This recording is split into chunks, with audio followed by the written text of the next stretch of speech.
So എന്താണ് health, എന്താണ് fitness, എന്താണ് വെൽനെസ്? അപ്പോൾ ഈ 3 കാറ്റഗറി നിങ്ങൾ ഒരു തവണ കേട്ടിരിക്കും, വളരെ ഫേമസ് ആണ്, എല്ലാവർക്കും അറിയാം സംഭവം. പക്ഷേ എന്താണ് ശരിക്കും പറഞ്ഞിട്ടുണ്ടെങ്കിൽ, ചിലപ്പോൾ എനിക്ക് ഹെൽത്തി ആയിരിക്കണം, ചിലർക്ക് പറയും എനിക്ക് ഫിറ്റ് ആയിരിക്കണം, ചിലർക്ക് പറയും ഞാൻ വെൽനെസ്സാണ് ഞാൻ ഫോക്കസ് ചെയ്യുന്നത്. എന്താണ് ഈ സംഭവം ശരിക്കും പറഞ്ഞു കഴിഞ്ഞാൽ? അപ്പം ഈ വേൾഡ് ഹെൽത്ത് ഓർഗനൈസേഷൻ ഇതിനെപ്പറ്റി ഡിഫൈൻ ചെയ്തിരിക്കുന്നത് എന്താണ്?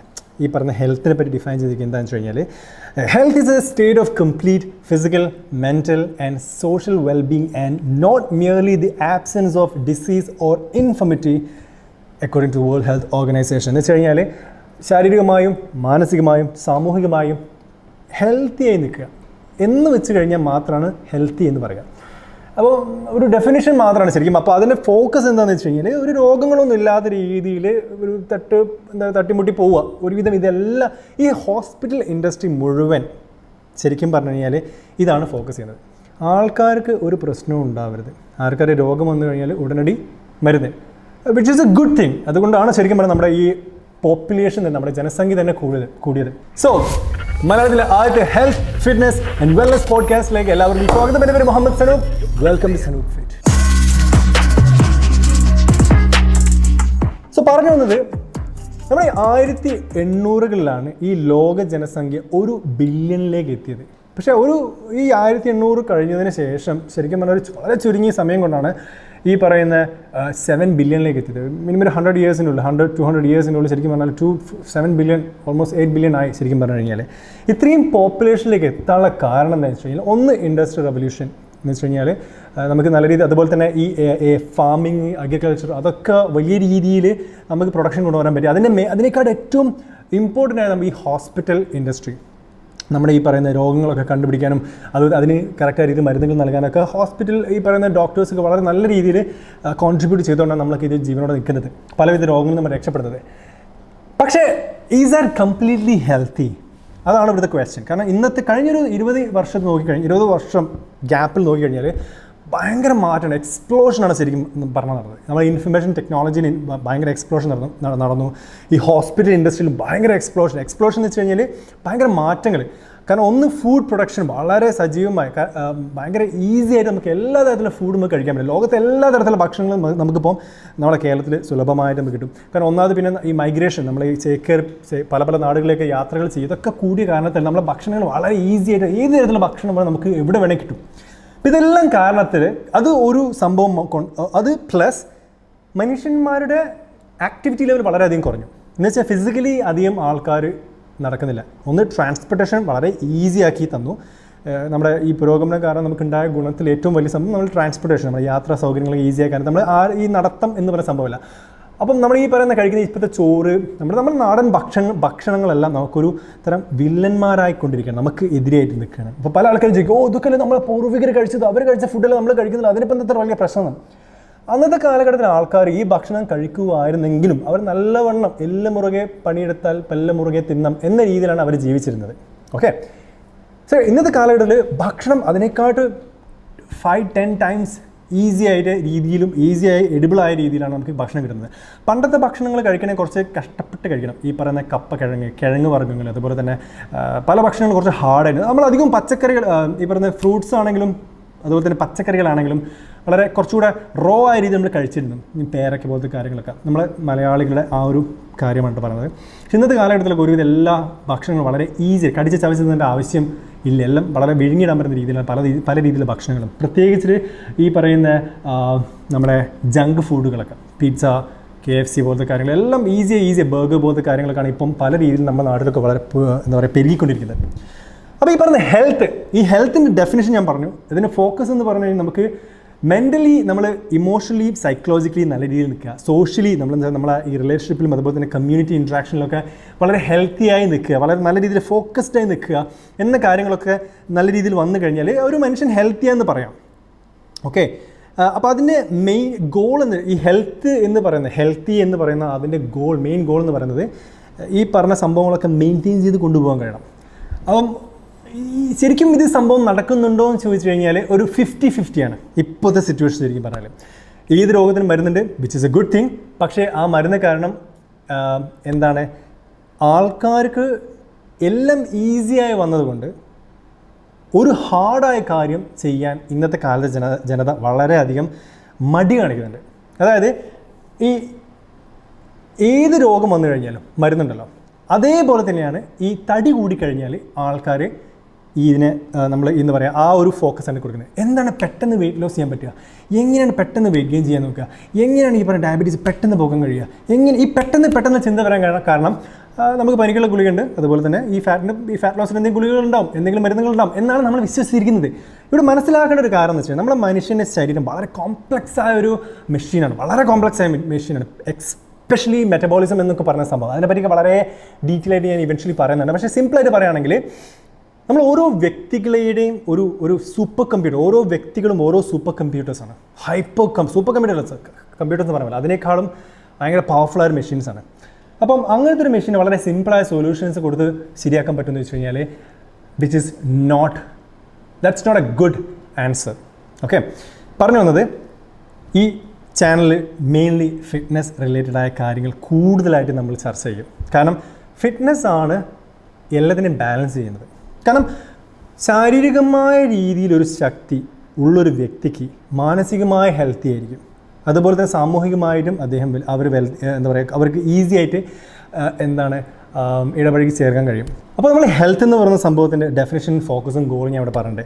അപ്പോൾ നമ്മൾ ഞാൻ പറഞ്ഞല്ലോ ഹെൽത്തി ഹോസ്പിറ്റൽ ചിന്താഗതി നമ്മൾ ഫിറ്റ്നസ്സിലേക്ക് കൊണ്ടുവന്നുകൊണ്ടിരിക്കുന്ന ഒരു കാലഘട്ടത്തിലേക്ക് നമ്മളെല്ലാവരും വന്നിരിക്കുന്നത്. അതായത് പെട്ടെന്ന് സൊല്യൂഷൻ. അപ്പോൾ ഇവിടെയാണ് നമ്മൾ മനസ്സിലാക്കുന്നത് എന്താണ് ശരിക്കും ഫിറ്റ്നസിൻ്റെ ഡെഫിനിഷൻ ശരിക്കും എന്താണ്. ഈ ഫിറ്റ്നസ് എന്ന് പറയുന്ന സംഭവത്തിൻ്റെ പല കമ്പോണൻസ് ഉണ്ട്. ഫസ്റ്റത്തെ കമ്പോണൻറ്റ് എന്ന് പറയുന്നത് നമ്മളിപ്പോൾ കാറിൻ്റെ ടയറുണ്ട്, എഞ്ചിനുണ്ട്, ഇലക്ട്രിക്കൽ സിസ്റ്റം ഉണ്ട്, ഫ്യൂവൽ സിസ്റ്റം ഉണ്ട്, അതുപോലെ തന്നെ അങ്ങനത്തെ കാര്യങ്ങൾ. അതേപോലെയാണ് ഫിറ്റ്നസ്സിന് എല്ലാ സിസ്റ്റം കൂടി ആയിക്കഴിഞ്ഞാൽ നമ്മളൊരു കാർ റൺ ചെയ്യുക. അതേപോലെ തന്നെ ഫിറ്റ്നസ്സിന് പല കമ്പോണൻസ് ഉണ്ട്. ഫസ്റ്റത്തെ കമ്പോണൻ്റ് എന്ന് പറയുന്നത് മൊബിലിറ്റിയാണ്. എല്ലാ വ്യക്തികളും നമ്മൾ കറക്റ്റായ രീതിയിൽ ജോയിൻറ്റിനൊക്കെ കറക്റ്റായ രീതിയിൽ മൂവ് ചെയ്യുന്നുണ്ടോ, അതായത് എവിടെയെങ്കിലും റെസ്ട്രിക്ഷൻസ് ഉണ്ടോ, ഏതെങ്കിലും പെയിൻ ഉണ്ടോ, അതൊക്കെയാണ് നമ്മൾ നോക്കുന്നത്. ഈ സാധനം ഫസ്റ്റ് നമ്മൾ ചെക്ക് ചെയ്തതിന് ശേഷമാണ് ഫിറ്റ്നസ് ട്രെയിനിങ്ങിൽ ഞാൻ ചെയ്യുന്ന സംഭവമാണ്. ഈ ആത്ലീറ്റ്സിനൊക്കെ ഫസ്റ്റ് ചെയ്യുന്ന മൊബിലിറ്റിയാണ്. എത്രത്തോളം ഈ പെർട്ടിക്കുലർ വ്യക്തി കറക്റ്റായ ഇതിൽ മൂവ് ചെയ്യാൻ പറ്റുന്നുണ്ട് ഒരു എഫേർട്ടും ഇല്ലാതെ. That is number 1 thing. രണ്ടാമത്തെ സംഭവം എന്ന് പറയുന്നത് സ്റ്റെബിലിറ്റിയാണ്. ഉദാഹരണത്തിന് ഞാനിപ്പോൾ ഈ ഫോൺ എടുത്തിട്ട് ഞാൻ ഉയർത്തി പിടിച്ചു, ഷോൾഡർ എത്രത്തോളം സ്റ്റേബിളാണ്, എത്രത്തോളം ഉറച്ചു നിൽക്കുന്നുണ്ട് ഈ ജോയിനിൽ. നമ്മൾ കുഞ്ഞുങ്ങൾക്ക് എടുത്ത് പൊക്കിക്കഴിഞ്ഞാൽ നമുക്ക് ഈ പറയുന്ന ഷോൾഡർ, ചില ആൾക്കാർക്ക് ഷോൾഡർ ഒടുക്കി പോകാറുണ്ട്, ഊരവേന വരാറുണ്ട്, ഈ ബാക്ക് പെയിനൊക്കെ അധികം ആൾക്കാരും ഈ ഒരു പൊസിഷനിലാണ്. അതായത് നമ്മുടെ ഈ ചെയറിൻ്റെ താഴോട്ടേക്ക് ഇരിക്കാറില്ല. അതായത് പണ്ടൊക്കെ ആൾക്കാർ ചന്ദനം പടിയിട്ട് നിലത്ത് ഇരിക്കായിരുന്നു, തറയിൽ ഇരിക്കായിരുന്നു. ഇന്ന് വളരെ കുറച്ച് ആൾക്കാർ അങ്ങനെ ഇരിക്കാറുള്ളൂ. ആ ഒരു കാരണത്തിൽ അധികം ആൾക്കാർ ലോ ബാക്ക്, ഈ പറയുന്ന ഹിപ്പിൻ്റെ മസിൽസ് ടൈറ്റാണ്, ലോവർ ബാക്കിൻ്റെ മസിൽസ് ടൈറ്റാണ്, ഈ ആബ്സ് മസിൽ വളരെ വീക്കാണ്. ഇതൊക്കെ കാരണത്താൽ ലോവർ ബാക്ക് പെയിൻ വരുന്നുണ്ട്. അപ്പോൾ ഈ ലോവർ ബാക്ക് പെയിൻ വന്നു കഴിഞ്ഞാൽ ഒറ്റയടിക്ക് നമ്മൾ ഹോസ്പിറ്റലിൽ പോയി കഴിഞ്ഞാൽ പിന്നെ അവിടെ ആകെ കിട്ടുന്ന 2 സൊല്യൂഷൻ. ഒന്ന് ഫിസിയോതെറാപ്പി കിട്ടും, അതിൽ ശരിയായിട്ടില്ലെങ്കിൽ സർജറി. ഇതല്ലാതെ വേറൊരു ഓപ്ഷൻ ഇല്ല. ഇപ്പോൾ പറഞ്ഞു വന്നത് ഹെൽത്ത് ഇഷ്യൂസ് വരുന്നത് കറക്റ്റായ രീതിയിൽ ഫിറ്റ്നസ് നമ്മൾ ഫോക്കസ് ചെയ്യാതെ കാരണത്താണ്. അപ്പോൾ ഡെഫിനേഷൻ ഞാൻ പറഞ്ഞല്ലോ പല കമ്പോണൻസ്, അതിൽ ഏറ്റവും 2 കമ്പോണൻറ്റ് മൊബിലിറ്റി ആൻഡ് സ്റ്റെബിലിറ്റി. പിന്നെയാണ് ഈ പറയുന്ന ഫ്ലെക്സിബിലിറ്റി എന്ന് പറയുന്ന സംഭവം. ഫ്ലെക്സിബിലിറ്റി നമുക്കറിയാം, ഓരോ മസിൽസിനും ഓരോ ജോയിൻറ്റും മസിൽസിന് ഓരോ റേഞ്ച് ഉണ്ട്. ഈ എത്രത്തോളം റേഞ്ച് എല്ലാ സ്ഥലത്തും നമുക്ക് കറക്റ്റായ രീതിയിൽ കിട്ടുന്നുണ്ട്. ഈ കറക്റ്റായ റേഞ്ച് നമ്മുടെ ശരീരത്തിലെ മസിൽസിന് കറക്റ്റായ രീതിയിൽ മൂവ് ചെയ്യാന്ന് വെച്ച് കഴിഞ്ഞാൽ കറക്റ്റായ രീതിയിൽ ഫ്ലെക്സിബിൾ ആയി കഴിഞ്ഞാൽ പല രീതിയിലുള്ള ഈ ജോയിൻറ്റ് പെയിൻസ് നമുക്ക് രക്ഷപ്പെടാൻ കഴിയും. ഓക്കെ, അപ്പോൾ ഈ പറഞ്ഞ 3 കമ്പോണൻസാണ് ഞാൻ ഈ പറഞ്ഞ ഏറ്റവും മേജറായ സംഭവം. ഈ 3 സംഭവങ്ങൾ പണ്ടത്തെ ആൾക്കാർ ഈ പാടത്ത് പോയി കളിക്കുകയും അതുപോലെ തന്നെ പല രീതിയിലുള്ള ഫിസിക്കൽ ആക്ടിവിറ്റീസിലൊക്കെ ഏർപ്പെടുന്ന കാരണത്താൽ അവർക്ക് ഇപ്പം ജോയിൻറ്റ് മൊബിലിറ്റി ഉണ്ടായിരുന്നു. അവർക്ക് കിണറിലേക്ക് വെള്ളം കോരുക, പുല്ലുകളൊക്കെ എടുത്ത് വെക്കുക, കിളപറക്കുക, അങ്ങനത്തെ കാര്യങ്ങളൊക്കെ പല കാര്യങ്ങൾ ചെയ്ത കാരണത്താൽ അവർ ഓവറോൾ ഈ പറഞ്ഞ മൊബിലിറ്റി, സ്റ്റെബിലിറ്റി, ഫ്ലെക്സിബിലിറ്റി ഒക്കെ അവർ കറക്റ്റായ രീതിയിൽ ഉണ്ടായിരുന്നു. ഇന്നത്തെ കാലഘട്ടത്തിൽ, പണ്ടത്തെ കാലഘട്ടത്തിൽ ഈ സ്ട്രെങ്ത് എന്ന് പറയുന്നത് വളരെ സ്പെസിഫിക് ആണ്. സ്ട്രെങ്ത് എന്ന് വെച്ച് കഴിഞ്ഞാലാണ് നമ്മൾ 4ാമത്തെ കമ്പോണൻ്റാണ്. എന്താണ് ഈ പറയുന്ന സ്ട്രെങ്ത്? പണ്ടത്തെ കാലഘട്ടത്തിൽ ഒരുവിധം എല്ലാ തരത്തിലുള്ള ആക്ടിവിറ്റീസ് ചെയ്യുന്ന സമയത്ത് അവർ ഓൾറെഡി ഒരു തരത്തിലുള്ള സ്ട്രെങ്ത് എക്സസൈസ് ചെയ്യാറുണ്ട്. ഒരു പക്ഷേ അവർ എന്തെങ്കിലും ഫിസിക്കലി എന്തെങ്കിലും എടുത്ത് വെക്കുകയൊക്കെ കഴിക്കും. പല രീതിയിൽ നടന്നായിരുന്നു അവർ പോവുക, ലോങ് ആയ രീതിയിൽ അവർ നടക്കാറുണ്ട്, ചില സമയത്ത് ഓടാറുണ്ട്. ഇതൊക്കെ നാച്ചുറലി അവർ നടന്ന സംഭവങ്ങളാണ്. അപ്പോൾ ഇന്നത്തെ കാലഘട്ടത്തിൽ ഈ പറയുന്ന 3 സംഭവങ്ങളും മെജോറിറ്റി ആയ പോപ്പുലേഷനിൽ വളരെ മിനിമലായിട്ടാണ് ഈ പറഞ്ഞ കാര്യങ്ങളുള്ളത്. അതായത് ഒരു കറക്റ്റായ രീതിയിലുള്ള മൊബിലിറ്റി ഇല്ലാത്ത കാലത്ത് ഷോൾഡർ പെയിനുള്ള ആൾക്കാരുണ്ട്, നെക്ക് പെയിനുള്ള ആൾക്കാരുണ്ട്, ബാക്ക് പെയിനുള്ള ആൾക്കാരുണ്ട്, നീ പെയിനുള്ള ആൾക്കാർ, മുട്ടുവേദന, ഇതൊക്കെ വരുന്നത് കറക്റ്റായ രീതിയിൽ മൊബിലിറ്റി ഇല്ലാത്ത കാരണത്താണ്. ഓക്കെ, ഈ 3 കോമ്പോണൻറ്റ് കഴിഞ്ഞതിന് ശേഷം പിന്നെ സ്ട്രെങ്ത്. ഈ സ്ട്രെങ്ത്തിൽ 2 തരത്തിൽ. ഒന്ന് കാർഡിയോ വാസ്കുലർ സ്ട്രെങ്ത്. നമ്മളെ ഹാർട്ട് എത്രത്തോളം പവർഫുള്ളായിട്ട് നമ്മളിപ്പോൾ സ്പ്രിൻറ്റ് ചെയ്യുക, അതായത് നമ്മൾ ഒറ്റ സ്പീഡിൽ ഓടുക, ഒരു പട്ടി അടിക്കാൻ ഓടി നമ്മൾ എടുത്ത് ഓടുക, ഹാർട്ടിന് എത്രത്തോളം കപ്പാസിറ്റി ഉണ്ട് നമ്മുടെ ശരീരത്തിലേക്ക് മൊത്തം ഹെൽപ്പ് ചെയ്യാൻ പറ്റുന്ന രീതിയിൽ ബ്ലഡ് പമ്പ് ചെയ്യാനല്ലേ. അതേപോലെ തന്നെ ഈ പറയുന്ന സ്ട്രെങ്ത് കഴിഞ്ഞാൽ പിന്നെയാണ് എൻഡ്യൂറൻസ്. ഓക്കെ, സ്ട്രെങ്ത് 2 തരത്തിൽ പറഞ്ഞു. ഒന്ന് ഈ പറയുന്ന കാർഡിയോവാസ്കുലർ സ്ട്രെങ്ത്, പിന്നെ രണ്ടാമത് മസ്കുലോ സ്കെലിറ്റൽ സ്ട്രെങ്ത്. എന്ന് വെച്ച് കഴിഞ്ഞാൽ നമ്മുടെ മസിൽസ് എത്രത്തോളം ഒരു വ്യക്തിയുടെ ശരീരത്തിനെ കറക്റ്റായ രീതിയിൽ ആ വ്യക്തിക്ക് പല ആംഗിളിൽ യൂസ് ചെയ്യാൻ പറ്റുന്നുണ്ടോ. അപ്പോൾ ഓരോ എക്സസൈസ് നമുക്കറിയാം, സ്ക്വാട്സ്, ലഞ്ചസ്, അതേപോലെ പുഷപ്സ്, പുള്ളപ്സ് എന്നൊക്കെ പറയാം. ഇതൊക്കെ ഓരോ മൂവ്മെൻ്റാണ്. അപ്പോൾ എൻ്റെ ബോഡി വെയിറ്റ് വെച്ച് എനിക്ക് പുള്ളപ്പ് അടിക്കാൻ പറ്റിയിട്ടുണ്ടെങ്കിൽ എൻ്റെ ബോഡി വെയിറ്റിൽ ഞാൻ മാസ്റ്ററി എടുത്തിട്ടുണ്ട്. So I am very strong and I am fit and I am healthy അതിലേക്ക് വരാം. ഫിറ്റാണ് ഞാൻ ഈ പറഞ്ഞത്. എൻ്റെ ശരീരഭാരം എനിക്ക് ഏത് രീതിയിലും മൂവ് ചെയ്യാൻ പറ്റുന്നതിനാണ് ശരിക്കും പറഞ്ഞാൽ ഈ സ്ട്രെങ്ത് നമ്മൾ ക്വാളിഫൈ ചെയ്യുന്നത്. അപ്പം നമ്മൾ ബോഡി വെയിറ്റ് വെച്ചുള്ള സ്ട്രെങ്ത് ആണ് പറയുന്നത്. അതൊരു റിലേറ്റീവ് സ്ട്രെങ്ത് എന്ന് പറയും. ആബ്സല്യൂട്ട് സ്ട്രെങ്ത് എന്ന് പറയുന്നത് നമ്മൾ ബാർബൽ വെയിറ്റ് ഒക്കെ എടുത്ത് പോകും. നമ്മൾ എൻ്റെ ശരീരത്തിൻ്റെ സ്വന്തം വെയിറ്റ് എനിക്ക് ഈ പറയുന്ന ലാറ്റ് പുൾ ഡൗൺ, നമ്മൾ ഡെഡ് ലിഫ്റ്റ് എന്ന് പറയുന്ന മൂവ്മെൻറ്റ് ബെൻഡ് ചെയ്തിട്ട് ലിഫ്റ്റ് ചെയ്യാൻ കഴിഞ്ഞാൽ ഞാൻ സ്ട്രോങ് ഇൻ സെർട്ടൻ എന്താ പറയുക, അത് വേറെ ലെവൽ സ്ട്രെങ്ത് ആണ്. പറഞ്ഞു വന്നത് അതൊരു ഡിഫറെൻ്റ് ആയ ആസ്പെക്റ്റ് ആണ്. പക്ഷേ എൻഡ് ഓഫ് ദി ഡേ എൻ്റെ ശരീരത്തിന് എനിക്ക് എല്ലാ രീതിയിലും എഫിഷ്യൻ്റ് ആയിട്ട് മൂവ് ചെയ്യാൻ പറ്റുന്നുണ്ടോ, അതാണ് സ്ട്രെങ്ത് പറയുന്നത്. പിന്നെയാണ് എൻഡ്യൂറൻസ് വരുന്നത്. ഈ എൻഡ്യൂറൻസ് സെക്കൻഡ് 2 രീതിയിലുണ്ട്. ഒന്ന് നമ്മുടെ കാർഡിയോ വാസ്കുലർ എൻഡ്യൂറൻസ് എന്ന് വെച്ച് കഴിഞ്ഞാൽ നമ്മൾ എത്ര ദൂരം നമുക്ക് ഓടാൻ കഴിയുന്നുണ്ട്. ഒരു സെർട്ടൻ എമൗണ്ട് ഓഫ് നടത്തം നമ്മൾ ലെറ്റ്സ് ഒരു 5 കിലോമീറ്റർ നമ്മൾ നടന്നു കഴിഞ്ഞാൽ നമുക്ക് അതിനുശേഷം കംപ്ലീറ്റ്ലി റിക്കവർ ആയി വരാൻ പറ്റുന്നുണ്ടോ. അല്ലെങ്കിൽ പിന്നെ നമ്മളിപ്പം എന്താണ് ജോഗിങ്, അല്ലെങ്കിൽ സൈക്ലിംഗ്, അല്ലെങ്കിൽ സ്വിമ്മിങ്, നീന്തുക, ഇതൊക്കെ ചെയ്യുന്ന സമയത്ത് നമുക്ക് കറക്റ്റായ രീതിയിൽ ലോങ് ടേം ആയിട്ട് നമുക്ക് ചെയ്യാൻ കഴിയുന്നുണ്ടോ. അപ്പോൾ ഇതൊക്കെ നമ്മുടെ ഹാർട്ടിൻ്റെ ഒരു എഫിഷ്യൻസിയാണ്. ഹാർട്ടിന് വേണ്ടിയുള്ള കാർഡിയോ എന്ന് വെച്ച് കഴിഞ്ഞാൽ ഹാർട്ടിൻ്റെ മസിലിൻ്റെ പേരാണ് ശരിക്കും പറഞ്ഞില്ല. അപ്പോൾ ഈ ഹാർട്ട് കറക്റ്റായ രീതിയിൽ നമുക്ക് എഫിഷ്യൻ്റ് ആയിട്ട് ലോങ് ഡ്യൂറേഷനിൽ വർക്ക് ചെയ്യുന്നുണ്ടോ, ഇതൊക്കെയാണ് ശരിക്കും പറഞ്ഞു കഴിഞ്ഞാൽ ഈ പറയുന്ന കാർഡിയോ വാസ്കുലർ എൻഡ്യൂറൻസ് നമ്മൾ ചെക്ക് ചെയ്യുന്നതും അതുപോലെ തന്നെ അത് ഹെൽത്തി ആണെന്ന് വരുത്തി തീർക്കുക, അത് ഫിറ്റ് ആണെന്ന് നമ്മൾ നോക്കണമെങ്കിൽ ഓരോ വ്യക്തിക്ക് അതിൻ്റേതായ രീതിയിലുള്ള മെട്രിക്സ് ഉണ്ട്. മെട്രിക്സ് എന്ന് വെച്ചാൽ അവർ എത്തേണ്ട ഒരു ലെവലുണ്ട്. ആ ലെവൽ എത്തിക്കഴിഞ്ഞാൽ ഫിറ്റ് എന്ന് പറയും. പിന്നെ വരുന്ന കുറച്ച് കാര്യങ്ങളുണ്ട്, which is symmetry. Right hand left ഹാൻഡും നമുക്ക് കറക്റ്റായിട്ട് ഒരു വ്യക്തിയുടെ വലത്തേക്കയുടെ ശക്തി ആയിരിക്കും ഇടത്തേക്കൊക്കെ ഉണ്ടാവുക. പല ആൾക്കാർക്കും വലത്തെ സൈഡ് വളരെ സ്ട്രോങ് ആയിരിക്കും, ഇടത്തെ സൈഡ് അത്ര സ്ട്രോങ് ആവില്ല. അത് കാരണത്തിലുണ്ടാകുന്ന പല രീതിയിൽ ടിൽട്ടുകൾ ഉണ്ടാകും. അപ്പോൾ പോസ്റ്ററൽ ഡിസോർഡേഴ്സ് ഉള്ള ആൾക്കാർ, പല രീതിയിൽ റൗണ്ട് പോസ്റ്ററുള്ള ആൾക്കാരുണ്ടാകും. പല രീതിയിലും നമ്മളെ മോഹൻലാൽ നടക്കുന്ന പോലത്തെ രീതിയിൽ, അങ്ങനെയല്ല ലാലേട്ടനെ പറ്റി പറയില്ല, നമ്മൾ ഈ രീതിയിൽ ചില ആൾക്കാർക്ക് ഒടിഞ്ഞു തൂങ്ങി ഈ പറയുന്ന മൈനർ സ്കോലിയോസിസ് എന്നൊക്കെ പറയും. കുറേ കാലം നമ്മൾ ഇങ്ങനെ ഇരുന്ന് വർക്ക് ചെയ്ത് കഴിഞ്ഞാൽ ഒരു സൈഡ് മാത്രം സ്ട്രോങ്ങും ഒരു സൈഡ് മാത്രം വീക്കും ആയി പോകും. അങ്ങനെ പല രീതിയിൽ പ്രശ്നങ്ങൾ വരുന്നതാണ് പിന്നിലുള്ളത്. അപ്പോൾ ഈ കമ്പോണൻസ് കുറച്ചുണ്ട്. അപ്പം പറഞ്ഞു വന്നത് ഈ ഫിറ്റ് എന്ന് പറയുന്നതിന് മെയിൻ ഫോക്കസ് എന്ന് പറയുന്നത് ഈ പറയുന്ന കമ്പോണൻസ്, ഈ പറയുന്ന മേജർ എലമെൻറ്റ്സ് ആയ കാർഡിയോവാസ്കുലർ എൻഡ്യൂറൻസ് ആയിക്കോട്ടെ, മൊബിലിറ്റി, സ്റ്റെബിലിറ്റി, ഫ്ലെക്സിബിലിറ്റി, ഈ സ്ട്രെങ്ത്, ഇതെല്ലാം ഒരു സെർട്ടൻ ലെവലിൽ നമുക്ക് കറക്റ്റായ രീതിയിൽ മെയിൻറ്റെയിൻ ചെയ്ത് കൊണ്ടുപോകാൻ പറ്റണം. അപ്പോഴാണ് ശരിക്കും നമ്മൾ ഫിറ്റ് എന്ന് പറയാം. അപ്പോൾ അതിനെപ്പറ്റി ഡീറ്റെയിൽ ഞാൻ പറയുന്നതായിരിക്കും. പിന്നെ ഇതിൻ്റെ ഗോൾ, ഇതിൻ്റെ മെയിൻ 3 കാര്യങ്ങൾ, ഡെഫിനിഷൻ, അതിൻ്റെ ഫോക്കസ് പറഞ്ഞു. ഇതിൻ്റെ ഗോൾ എന്ന് പറയുന്നത് ഓരോ വ്യക്തിക്ക് ഈ പറയുന്ന കറക്റ്റായ രീതിയിൽ നമുക്ക് ഈ പറയുന്ന സംഭവങ്ങളൊക്കെ വേണമെങ്കിൽ കറക്റ്റായ രീതിയിൽ ഭക്ഷണ ക്രമീകരണങ്ങൾ വേണം. കഴിക്കുന്ന ഭക്ഷണം ഓരോ ആൾക്കാരും അതിൻ്റേതായ രീതിയിലാണ് കഴിക്കുന്നത് നോക്കണം. കറക്റ്റായ രീതിയിൽ ന്യൂട്രീഷനിൽ തന്നെയാണെങ്കിൽ നമുക്ക് പറയാം മാക്രോ ന്യൂട്രിയൻസ്, അതിൽ കുറച്ചൊരു എഡ്യൂക്കേഷൻ നമുക്ക് വേണം. അതായത് എന്താണ് ശരിക്കും നമ്മൾ കഴിക്കേണ്ട ഭക്ഷണം, ഓരോ വ്യക്തിക്ക് അവർക്ക് ആവശ്യമായ ഭക്ഷണങ്ങൾ ഏതൊക്കെയാണ്.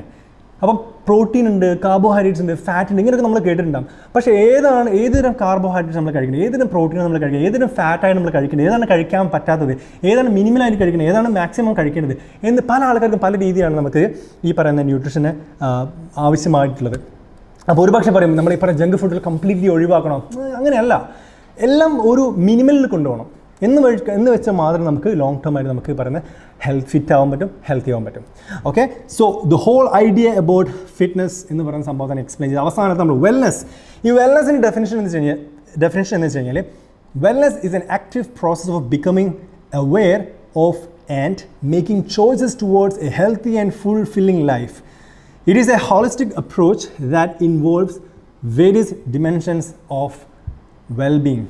ചുരുക്കം പറഞ്ഞു കഴിഞ്ഞാൽ ഇതൊരു വേറെ രീതി, എല്ലാം റിലേറ്റഡ് ആണ്. ഹാപ്പിയായി നിൽക്കുക, നമ്മുടെ ഓരോ തീരുമാനങ്ങളിലും കറക്റ്റായ രീതിയിലുള്ള ഇച്ഛാശക്തി ഉണ്ടാവുക, ഈ സംഭവങ്ങളൊക്കെ ശരിക്കും പറഞ്ഞു കഴിഞ്ഞാൽ എൻ്റെ ഈ കരിയറിൽ എനിക്ക് മനസ്സിലായ സമയം ഈ വെൽനെസ്സിനെ പറ്റി പറയുകയാണെങ്കിൽ ഈ ബിസിനസ്സുകാർ എടുക്കുന്ന ചോയ്സസ് അത് ചിലർക്ക് ചിലൊരു ടാലൻ്റ് ആട്ടോ. അതായത് ചില ആൾക്കാർക്ക് തീരുമാനങ്ങൾ എടുക്കാനുള്ള കഴിവ് ഭയങ്കര പവർഫുള്ളാണ്. അവരെടുക്കുന്ന തീരുമാനങ്ങൾ ഇറ്റ്സ് എ നാച്ചുറൽ ടാലൻറ്റ്. അവർക്കറിയാം ഏതാണ് തെറ്റ്, ഏതാണ് ശരി, ഏത് വഴി കൂടി പോയാൽ ഏത് രീതിയിൽ ചെയ്യാൻ പറ്റും. പക്ഷേ ചില ആൾക്കാർക്ക് പല രീതിയിലുള്ള പ്രശ്നങ്ങൾ കൂടെ വന്നിട്ട് അവർ തരണം ചെയ്ത് പാറ്റേൺ റെക്കഗ്നൈസ് ചെയ്തിട്ട് അവരെന്ത് ചെയ്യും, നെക്സ്റ്റ് ലെവലിലേക്ക് കയറിക്കൂടും. രണ്ട് തരത്തിലുള്ള ബിസിനസ്സുകാരുണ്ട്. ഒരു ബിസിനസ്സുകാരെന്ന് വെച്ച് കഴിഞ്ഞാൽ അവർക്ക് ഒരു തവണ ഫെയിലിയർ പറ്റിക്കഴിഞ്ഞാൽ അവർ പിന്നെ ആ വഴിക്ക് ഇറങ്ങില്ല. അത് ബിസിനസ്സുകാരല്ല ശരിക്കും പറഞ്ഞാൽ. അവർ ഒരു ചാൻസ് കിട്ടി അവർ ട്രൈ ചെയ്ത് ചിലപ്പോൾ രക്ഷപ്പെട്ടു, ഒരു തവണ താഴ്ന്നു പോയാൽ അങ്ങനെ തന്നെ പോകും. ചില ആൾക്കാരെന്ന് വെച്ച് കഴിഞ്ഞാൽ റിയൽ ബിസിനസ്സാണെന്ന് വെച്ചാൽ ഏത് ഫെയിലിയർ കിട്ടിക്കഴിഞ്ഞാലും സീറോയിലായാലും വീണ്ടും സക്സസ് അല്ലെന്ന് പറയുന്നത് ശരിക്കും പറഞ്ഞാൽ ശരിക്കുള്ള ബിസിനസ്സുകാരൻ. പറഞ്ഞു വന്നത് ഓരോ ചോയ്സസും ഏതൊക്കെ രീതിയിൽ നമ്മൾ എടുക്കാം. ഇപ്പോൾ റിലേഷൻഷിപ്പ് ചോയ്സ് ആയാലും ഫിനാൻഷ്യൽ ചോയ്സ് ആയാലും സ്പിരിച്വാലിറ്റി ചോയ്സ് ആയാലും ഏത് തരത്തിലുള്ള നമ്മൾ ചോയ്സസ് നമ്മൾ എടുക്കുകയാണെങ്കിലും കറക്റ്റായിട്ട് ഹെൽത്തിയായ ചോയ്സ് നമുക്ക് എടുക്കാൻ പറ്റുന്നുണ്ടോ? ഇതൊക്കെ വരണമെങ്കിൽ നമുക്ക് ഫസ്റ്റ് എന്താക്കണം, നമ്മൾ ഫിറ്റായിരിക്കണം, പിന്നെ നമ്മൾ ഹെൽത്തി ആയിരിക്കണം. അപ്പോൾ അതിനെ മെയിൻറ്റെയിൻ ചെയ്യുന്ന സംഭവം ശരിക്കും പറഞ്ഞാൽ വെൽനെസ് എന്ന് പറയുന്നത്. അപ്പോൾ ഇതിനെ മൂന്നായി പിച്ച് ചെയ്തിട്ടാണ് നമ്മളെ ഈ എല്ലാ ആൾക്കാരും പഠിച്ചിരിക്കുന്നത്. അതായത് ഹെൽത്ത് മാത്രമാണ് അധികം ആൾക്കാർക്കും ശരിക്കും പറഞ്ഞാൽ ഒരു ഓവറോൾ ഐഡിയ എന്ന് പറയുന്ന സംഭവം അധികം ആൾക്കാർക്കില്ല. അപ്പോൾ അതുകൊണ്ടാണ് ഞാൻ ഇതിനെ സെപ്പറേറ്റ് പറഞ്ഞത്. സംഭവം ഒന്ന് തന്നെയാണ്. ഈ ഫിറ്റ് ആവുക എന്ന് പറയുന്ന സംഭവത്തിൻ്റെ അടർത്തിയെടുത്തുള്ള ബാക്കി ഭാഗങ്ങളാണ് ഈ പറഞ്ഞ ഹെൽത്ത് എന്ന് പറയുന്നത്. അതുപോലെ തന്നെ വെൽനെസ് എന്ന് പറയുന്ന സംഭവം. അതിൻ്റെ ഫോക്കസ് എന്ന് വെച്ചാൽ ഈ വെൽനെസ്സിൻ്റെ ഫോക്കസ് എന്ന് വെച്ച് കഴിഞ്ഞാൽ ബിയോണ്ട് ഫിസിക്കൽ ഹെൽത്താണ്. അതായത് physical health, emotional, social, intellectual, occupational, spiritual wellbeing. അപ്പോൾ എഗെയിൻ നിങ്ങൾ മനസ്സിലാക്കണം, ഒരാൾ ഇമോഷണലായി കഴിഞ്ഞാൽ ആ ഇമോഷണലായ വ്യക്തിയെ പലപ്പോഴും ഒരു ശക്തനായ ആൾക്കാർക്ക് ദുർബലമായ മനസ്സ് വളരെ റെയറാണ്. അതായത് ദുർബലനായ മനുഷ്യൻ അവന് ഒരു ബാഡ് ഫീലിംഗ് ഇമോഷണൽ സ്റ്റേറ്റ് ആണെങ്കിൽ the chances of he doing something negative is on the higher side. എന്തെങ്കിലും തെറ്റായ തീരുമാനം എടുക്കുന്ന കാര്യങ്ങൾ കൂടുതലാണ്. അപ്പോൾ അത് പറഞ്ഞു വന്നത് ഈ വെൽനെസ്സിൽ അധികവും ആൾക്കാർ ഫോക്കസ് ചെയ്യുന്നത് ഈ പറയുന്ന മോട്ടിവേഷണൽ സംഭവങ്ങളാണ്. അതുപോലെ തന്നെ ഈ പറയുന്ന രീതിയിൽ നമ്മൾ ആൾക്കാരോട് സംസാരിച്ച് കാര്യങ്ങൾ റെഡിയാക്കുക, അങ്ങനത്തെ കാര്യങ്ങളൊക്കെയാണ് ശരിക്കും പറഞ്ഞു കഴിഞ്ഞാൽ എന്താണ് ഈ പറയുന്ന വെൽനെസ്സിൻ്റെ കാര്യത്തിൽ കണ്ടത്. അപ്പോൾ എൻ്റെ ഒരു ഒപ്പീനിയൻ എന്ന് വെച്ച് കഴിഞ്ഞാൽ ഇതിലിപ്പം അതിൻ്റെ ഗോൾ ഞാൻ പറഞ്ഞു. ഫസ്റ്റ് ഇതിൻ്റെ ഗോൾ അപ്പോൾ നമ്മൾ പറഞ്ഞു, ഡെഫിനിഷൻ പറഞ്ഞു, ഫോക്കസ് പറഞ്ഞു. ഇതിൻ്റെ ഗോൾ എന്ന് വെച്ച് കഴിഞ്ഞാൽ goal of wellness is promote high quality of life by making positive choices and adopting behaviours that contribute to an overall wellbeing. It involves self awareness, self care and a proactive approach to health. ഞാൻ അധികം ഈ wellness സംഭവങ്ങൾ അധികം കണ്ടത് ഈ financially സക്സസ്ഫുള്ളായ അല്ലെങ്കിൽ financially motivated ആയ ആൾക്കാരാണ് ഈ പറയുന്നൊരു സംഭവം അധികം എടുക്കാറ്, ഈ വെൽനെസ് അപ്രോച്ച്. കാരണം ഇതിനധികം അവർ വിചാരിക്കുകയാണ് ജസ്റ്റ് ഒരു മസാജ് ചെയ്ത് കഴിഞ്ഞാൽ അല്ലെങ്കിൽ എന്തെങ്കിലും ഒരു ആയുർവേദിക് ചെറിയൊരു ട്രീറ്റ്മെൻറ്റ് ചെയ്ത് കഴിഞ്ഞാൽ അവർ ഓവറോൾ അവർ ഈ പറയുന്ന ഹെൽത്തിയായി അവർ വെൽനെസ് അവർ മെയിൻറ്റെയിൻ ചെയ്തെന്നാണ്. Partially it is true. പക്ഷേ ഈ ഒരു ചാപ്റ്ററിനെ കംപ്ലീറ്റ് ചെയ്യണമെങ്കിൽ ബാക്കിയുള്ള 2 എലമെൻറ്റ് കൂടി വേണം. ഈ പറയുന്ന ഫിറ്റ്നസ് എന്ന് പറയുന്ന എലമെൻറ്റ്, ഹെൽത്ത് എന്ന എലമെൻറ്റും കറക്റ്റായ രീതിയിൽ ഭക്ഷണ ക്രമീകരണം നോക്കിക്കഴിഞ്ഞാൽ ഹെൽത്തി ആവും, കറക്റ്റായ രീതിയിൽ ഫിസിക്കൽ ആക്ടിവിറ്റി ചെയ്താൽ ഫിറ്റും ആവും. ഈ 2 കാര്യങ്ങൾ ഒരുമിച്ച് ചെയ്ത് കഴിഞ്ഞാൽ വരുന്ന സംഭവമാണ് ഇമോഷണൽ സ്റ്റേറ്റ്. കറക്റ്റായ രീതിയിൽ ഇമോഷണൽ സ്റ്റേറ്റ്, കറക്റ്റായ രീതിയിൽ റിലേഷൻഷിപ്പ്, കറക്റ്റായ രീതിയിലുള്ള ഡിസിഷൻ മേക്കിംഗ് സ്കില്ല്, ഇതൊക്കെ വരുന്നത് ഈ 2 കാര്യങ്ങളാണ്. അപ്പോൾ കഴിക്കുന്ന ഭക്ഷണം നോക്കണം, ചെയ്യുന്ന വ്യായാമങ്ങളും നോക്കണം, എന്തൊക്കെ തരത്തിലുള്ള കാര്യങ്ങൾ ആക്ടിവിറ്റീസ് നമ്മൾ ചെയ്യുന്നില്ല. അതിന് കൂടുതൽ കറക്റ്റായ രീതിയിൽ റിക്കവറീസ് വേണം. അപ്പോൾ ഇത് ലോങ് വീഡിയോ ആയി പോയി ഹെൽത്ത്, ഫിറ്റ്നസ്, വെൽനെസ്സിനെ പറ്റി എക്സ്പ്ലെയിൻ ചെയ്തത്. But still the whole idea is ഈ എല്ലാം ഒന്ന് തന്നെയാണ്. പക്ഷേ മേജർലി ഈ പറഞ്ഞ ടേംസൊക്കെ ഒന്ന് തന്നെയാണ്. നിങ്ങൾ ഫോക്കസ് ചെയ്യേണ്ടത് നിങ്ങൾ ഒരു ദിവസം എത്രത്തോളം ഫിസിക്കലി ആക്റ്റീവാണ്. അല്ലെങ്കിൽ നിങ്ങളിപ്പോൾ വയസ്സ് 30 കഴിഞ്ഞിട്ടുണ്ടെങ്കിൽ നിങ്ങളുടെ ലൈഫ് ഇങ്ങനെ താഴോട്ടേക്ക് ഇറങ്ങിക്കൊണ്ടേയിരിക്കുകയാണ്. നിങ്ങൾ ആരോഗ്യം ഇങ്ങനെ ശുഷ്കിച്ചു കൊണ്ടിരിക്കുകയാണ്. അപ്പോൾ നിങ്ങൾ എടുക്കേണ്ട തീരുമാനം ഈ 20ാമത്തെ വയസ്സിലെടുത്ത തീരുമാനങ്ങൾ പോലെയല്ല. കുറച്ചുകൂടെ സീരിയസ് ആയ രീതിയിൽ നിങ്ങൾ ഫിറ്റ്നസ്സിനെ ഫോക്കസ് ചെയ്യണം. കാരണം ഇന്നത്തെ കാലഘട്ടത്തിൽ മേജർലി ഫിസിക്കൽ ആക്ടിവിറ്റീസ് കുറഞ്ഞ കാരണത്തിലാണ് അധികം ആൾക്കാർക്കും പല രീതിയിലുള്ള ആരോഗ്യ പ്രശ്നങ്ങൾ വരുന്നത്. അപ്പോൾ അതിനെപ്പറ്റി ഡീറ്റെയിൽ ആയിട്ട് ഞാൻ പിന്നീട് വരുന്ന വീഡിയോയിൽ പറയുന്നതായിരിക്കും. സോ ഇന്നത്തെ കാര്യത്തിൽ നിങ്ങൾക്ക് ഈ പറഞ്ഞ കാര്യങ്ങളൊക്കെ മനസ്സിലായി വിചാരിക്കുന്നു. And thank you so much for watching and I will see you on the next video. Before that നിങ്ങൾക്ക് ഈ പോഡ്കാസ്റ്റ് ഇഷ്ടപ്പെട്ട് കഴിഞ്ഞാൽ ലൈക്ക് ചെയ്യുക, അതുപോലെ ഷെയർ ചെയ്യുക. And always make sure be healthy, B fit and be well. Thank you.